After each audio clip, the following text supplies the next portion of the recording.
Adiós ríos, adiós fontes, adiós regatos pequenos, adiós vista dos meus ollos, non sei cando nos veremos. Caminos de ida y vuelta.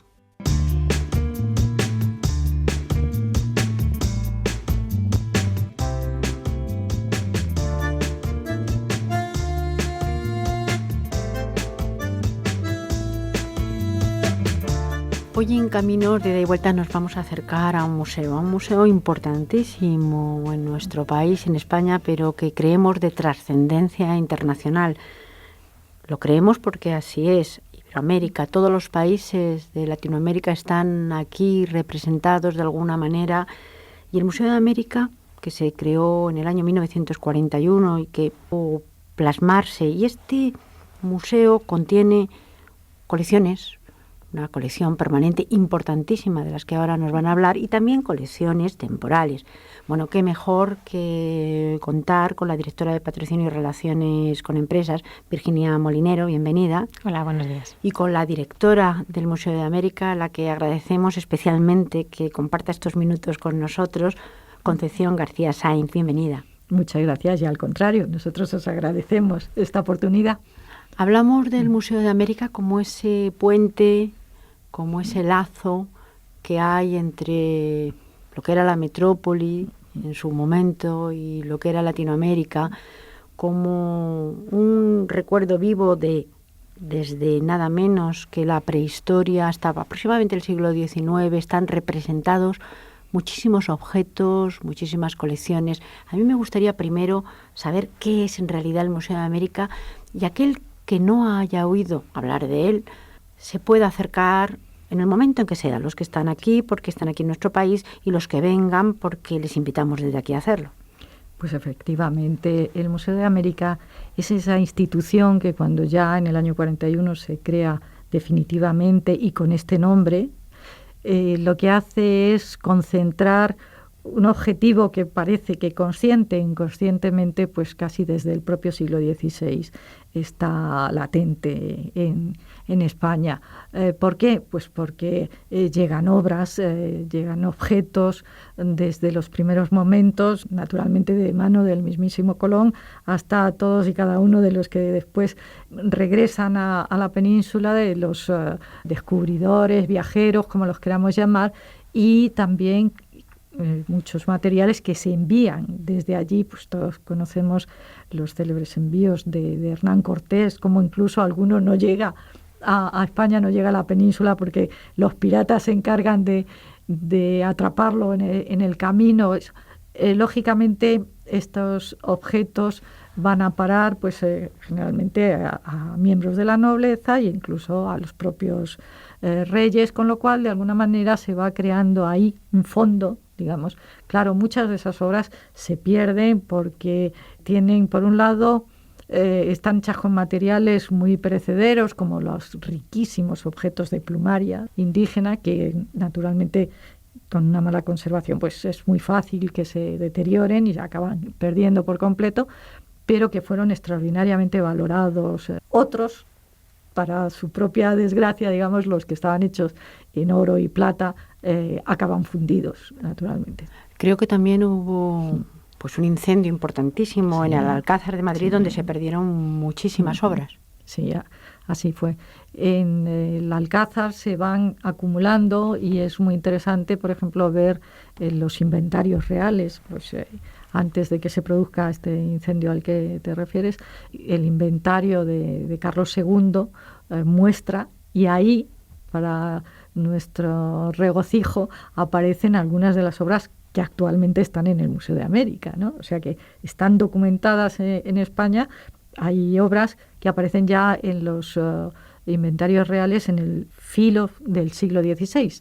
Por ejemplo, es un cuadro pintado en Ecuador y firmado, es de 1599, que ya aparece en los inventarios reales y que se exhibe actualmente en el museo, ¿no? Eso es muy importante porque lo que nos indica es que la gran parte de la colección es una colección histórica, es una colección que se forma cuando España y América forman parte del mismo imperio. Es una colección que no está de alguna manera marcada por el tema del comercio en su mayor parte. No cabe duda que también hay piezas que se han adquirido con el paso de los años, ¿no? Y hay un momento en el que hay un nuevo impulso. ¿Y en qué momento además se piensa en que toda esta colección que estaba pues en el Alcázar o en los palacios reales o en las casas de los nobles tiene que formar parte de otra cosa, de un museo, bien un museo arqueológico de otro tipo, pero ¿en qué momento es en el que...? Hay un momento muy importante que es el siglo XVIII, que es la creación del Gabinete Real, que allí se van a concentrar todas las piezas procedentes de las otras culturas, digamos, ¿no? Y entonces ya en el siglo XIX, cuando se crea el Museo de Ciencias Naturales, ahí van a quedarse los objetos, digamos, de la naturaleza, y después los objetos de mano del hombre pasarán fundamentalmente al recién creado Museo Arqueológico Nacional y constituirán lo que se conocía como la sección etnográfica. Esa va a ser la fuente más importante, la fuente fundamental para posteriormente la formación de las colecciones del Museo Arqueológico. Ten en cuenta que a ese gabinete del siglo XVIII llega todo lo procedente de las expediciones científicas que se están realizando en el siglo XVIII y de todas las peticiones que desde la corte se hacen a los virreinatos, porque de hecho hay peticiones de que se atienda el enriquecimiento de ese gabinete, ¿no? Por lo tanto, aquí hay como distintas vías, que es lo que luego va a formar el Museo de América, porque veo que por un lado la investigación científica, que estaría en el Museo de Ciencias Naturales, por otro lado la arqueología, la etnografía, en fin, hay distintas ciencias que van a confluir en alguna manera y de alguna manera años después estamos ya hablando del siglo XX. Sí. Luego el otro, efectivamente, el otro punto culminante es 1935, cuando se celebra en España el Congreso Internacional de Americanistas y todos los americanistas reclaman, no solo los españoles, reclaman de España la creación de una institución de estas características. De hecho, el poeta Juan Larrea dona su colección incaica al Estado para, activar la creación de ese museo. Y precisamente un elemento que nos habla muy claramente del interés general por este tema es que en un momento tan duro y tan difícil para España como es la guerra civil, pues por parte de los dos bandos se crea el museo, se le denomina Museo de Indias y Museo Arqueológico de Indias, pero se crea sobre el papel, naturalmente, en 1937 por parte del Gobierno de la República y en 1939 por parte del Gobierno de Burgos. Es algo en curioso. Ese momento, ¿no? Eso yo creo que es muy, muy significativo. Es muy significativo y además muy importante. Es verdad, y volviendo a esta colección donada por Juan Larrea, que es importantísima, quizá la más importante que hay fuera de América. Como conjunto es sumamente importante porque es específicamente arte incaico y entonces sí tiene unas características muy, muy importantes. El recorrido es larguísimo, el que hay dentro del Museo de América en cuanto a tiempo y también en cuanto a especialidades, como ya estamos diciendo. Una breve visión, ¿qué podemos encontrar? Ya sé que es muy difícil y dedicaremos más programas. Sí, es porque de hecho el propio discurso, el montaje del museo es un discurso de tipo antropológico, y entonces no hace un especial hincapié, digamos, en la individualidad de las piezas, sino en cómo esas piezas soportan un mensaje, un contenido, ¿no? Por eso para nosotros es tan importante una pequeña piececita que a lo mejor no destaca por su brillantez especialmente, pero sí por lo que significa como las piezas maestras, pero es evidente. El gran público además nos reclama y busca las grandes piezas. Pues, ¿qué puede ver? Pues digamos que las dos estrellas del museo en ese sentido pues son el Códice Trocortesiano, que es de los 3 códices mayas que se conservan en el mundo, este es uno, con lo cual lógicamente es sumamente importante, y ese otro conjunto que se conoce como el Tesoro de los Quimbaya, que es el tesoro arqueológico en oro procedente de Colombia.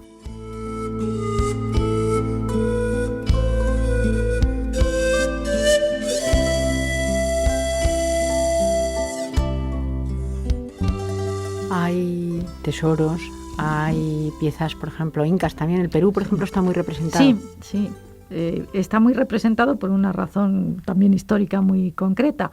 A finales del siglo XVIII, el arzobispo Martínez Compañón, del arzobispo de Trujillo, en Perú, hace su visita obispal por todo su obispado y manda recoger una enorme cantidad de objetos, y además también manda hacer dibujos de la vida cotidiana, digamos, de las fiestas, en fin, de todo.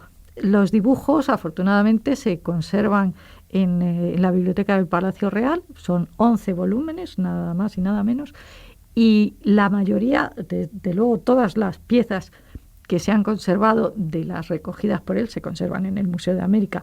Por eso es ese primer grupo enorme de piezas, y eso hace que a lo largo del tiempo prevalezca los materiales peruanos.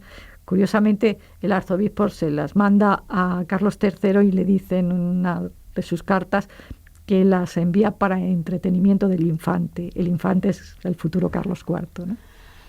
También me parece curioso, a mí me llama mucho la atención, quizá porque me encanta también la historia, pues esa colección de cuadros en los que se relata lo que eran las castas. Algo que yo recuerdo que de niña pues aprendí de memoria casi, ahora ya he olvidado, tengo que decir, pero lo que es un castizo o un mestizo, o cómo se casaban entre indios negros o blancos, y lo que resultaba de esto es otra representación muy curiosa de lo que fue la colonia allí. Efectivamente, en el siglo XVIII también, claro, es un siglo muy importante para todo esto, ese afán clasificatorio, ¿no?, de la naturaleza, y eso pues alcanza también a la clasificación de los hombres, ¿no? Y de alguna manera, sobre todo es en México, en lo que era entonces la Nueva España, porque México solo era la capital, el resto era el virreinato de la Nueva España, se produce un género pictórico que es el que conocemos como castas, y son como genealogías. Generalmente son series de 16 cuadros donde se va, como si fueran una especie de leyes de Mendel, ¿no? Se va diciendo, de español e india nace mestizo, de mestizo y española nace castizo. En realidad eso es una creación, no es una realidad, pero sí muestra, porque además es una pintura fundamentalmente profana frente a los miles de pinturas religiosas de la época, en las que se refleja un cierto modelo de la sociedad, donde hay un fuerte componente de idealización, pero también un fuerte componente de realidad, los diferentes estratos sociales que se aprecian pues, a través de la indumentaria y de los entornos en los que se sitúan a esos personajes. ¿Sí?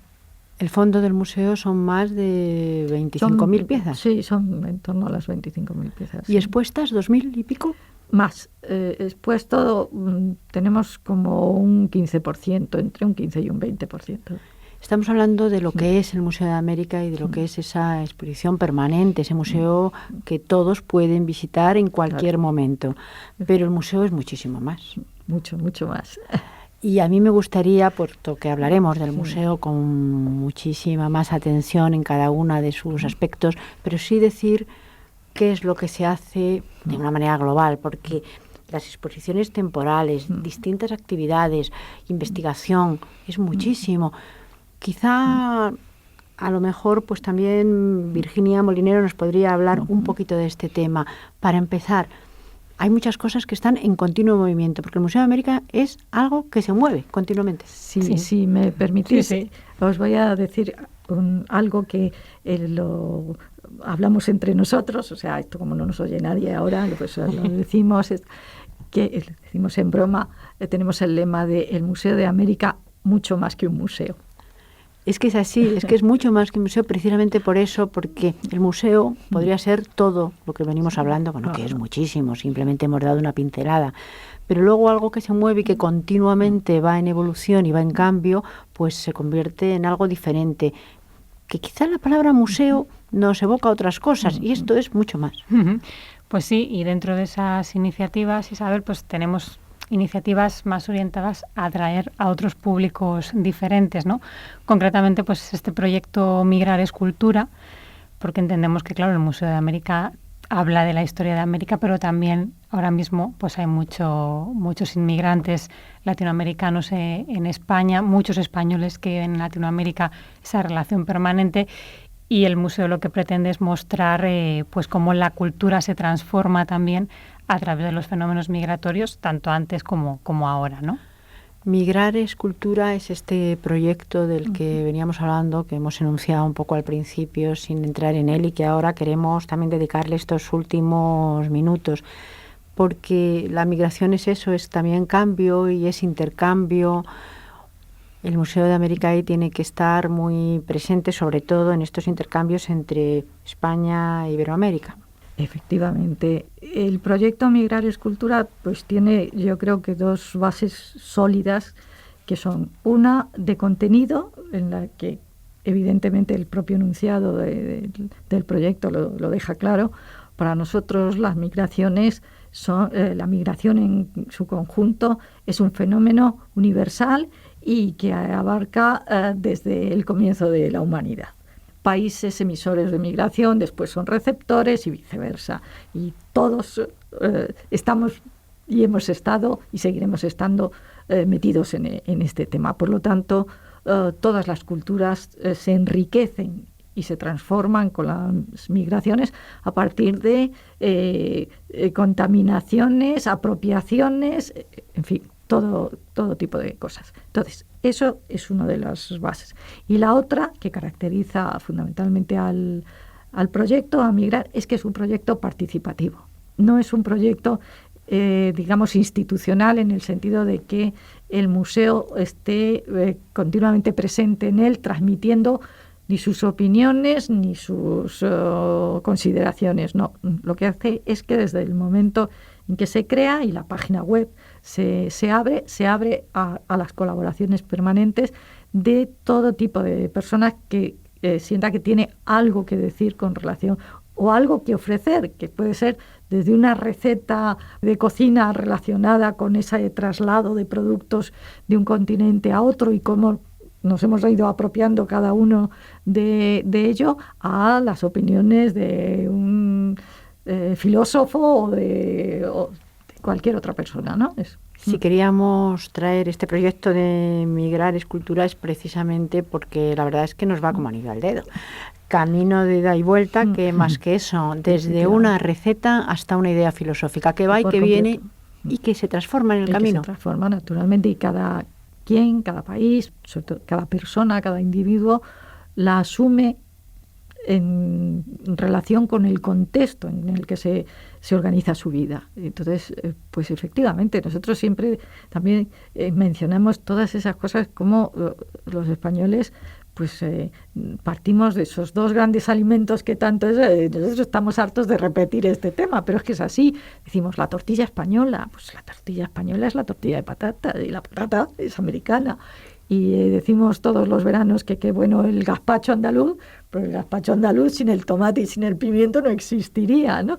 Y así podríamos ir ahora que hablamos de fusión, toda nuestra cocina. Claro, en muchos casos la gente se sorprende realmente, algo que para nosotros pues sí es habitual porque nos movemos en este mundo, pero por ejemplo el chocolate, pues la gente se cree que el chocolate es suizo o que es belga, o que es, pues no, es mexicano, ¿no? Entonces, pero eso es lo importante, que se han asumido de tal forma estos elementos procedentes de otras culturas. Lo mismo sucede en América, ¿no? Podemos ver una gran cantidad en fiestas pues relacionadas con la Navidad, con el Corpus, con eso. Vemos los dulces de tradición árabe que se instalan en España y que de España pasan a América, que son dulces locales completamente. Y vete tú a decirle a alguien de muchas de estas poblaciones que eso no es propio de esa cultura andina y de esa sociedad y tal. Eso yo creo que es algo que nos debía de mostrar cómo se configuran todos.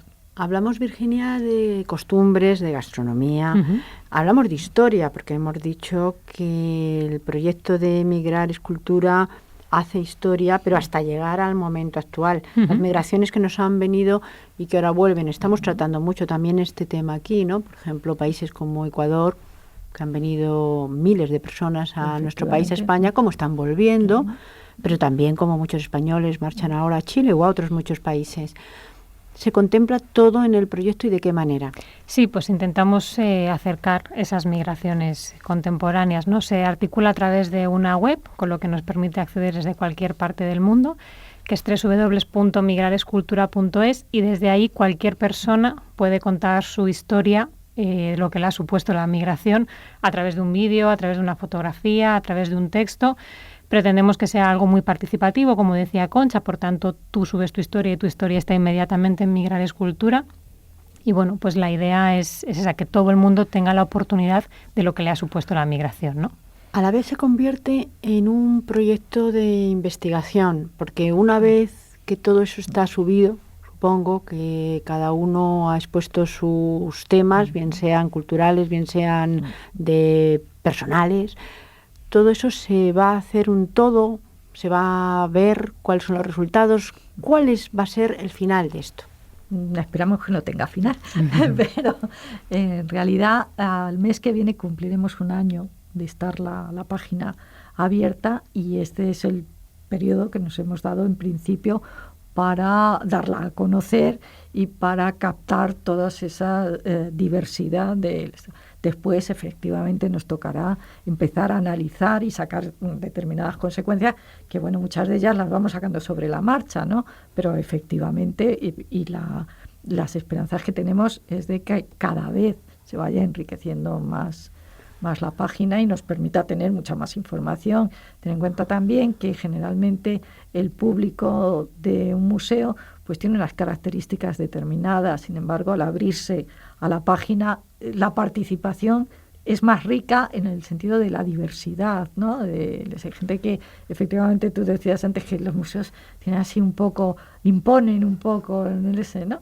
Y a lo mejor colectivos que no se sienten en principio atraídos, sí pretendemos que se den cuenta que el museo y la actividad del museo forma parte de sus vidas. También en la página web, por ejemplo, se me ocurre y no lo sé, la fotografía es importante porque la fotografía es un elemento vivo y un elemento además de comparación. Sí, bueno, el proyecto, como decíamos, es un proyecto que sigue transformándose, pero luego además estamos haciendo actividades puntuales dentro del proyecto, pues para seguir dándolo a conocer y promover un poco pues todo lo que tiene que ver con Migrar Cultura. Hicimos un vídeo documental hace unos meses con 4 personajes famosos de la cultura y de origen latinoamericano. Nos acompañó, por ejemplo, Boris Izaguirre o Juan Pablo Suc, que quisieron ceder su imagen y mostrar cómo la migración se transforma y cómo ellos son cara viva y los conocemos todos. Y en el tema de la fotografía, por ejemplo, pues estamos desarrollando el segundo concurso de Descubre América en tu ciudad, que lo que muestra es eso mismo, ¿no? Que la gente cuelgue su fotografía a través de Facebook, se ha votado a través de esta plataforma y se va a hacer una exposición en el museo, ¿no? Esto me parece además una iniciativa muy interesante porque se trata de, en cualquier ciudad española, ver qué hay de América en esa ciudad. En todas hay, desde luego. Sí. Pero es una cosa curiosa porque primero tienes que tener una serie de conocimientos y luego acercarte y esa labor casi de detective y de búsqueda. Hay de todo, ¿no? Hay personas que localizan esos puntos y luego, por ejemplo, este es la segunda edición, la primera la hicimos en el mes de abril y sí encontramos participación de españoles o familia de españoles que habían viajado a América y que tenían referencias en sus casas de cosas que habían llevado sus abuelos asturianos, ¿no? O sus abuelos gallegos, ¿no? Entonces ahí pues se permite ese intercambio y vale las dos cosas, desde la experiencia, como tú dices, investigadora, hasta tu propia experiencia personal de tu familia, ¿no? Migrar Cultura es este proyecto abierto a todos y desde aquí invitamos a participar, porque además esa participación sí se puede hacer desde cualquier lugar del mundo. Y por otro lado, invitar a todos aquellos que vengan a España, que vengan a Madrid, a visitar el Museo de América, porque es un museo sorprendente y en el que, desde luego, sobre todo en las dos orillas, pues se ve nuestro pasado y también nuestro presente. Efectivamente. Pues muchísimas gracias a las dos. Seguiremos con estos programas y seguiremos acercándonos al Museo de América y a sus múltiples actividades. Gracias a ti. Muchas gracias. Caminos de ida y vuelta, un programa de la UNED con la colaboración del Centro de Migraciones y Exilios, el CEME, para Radio Exterior de España.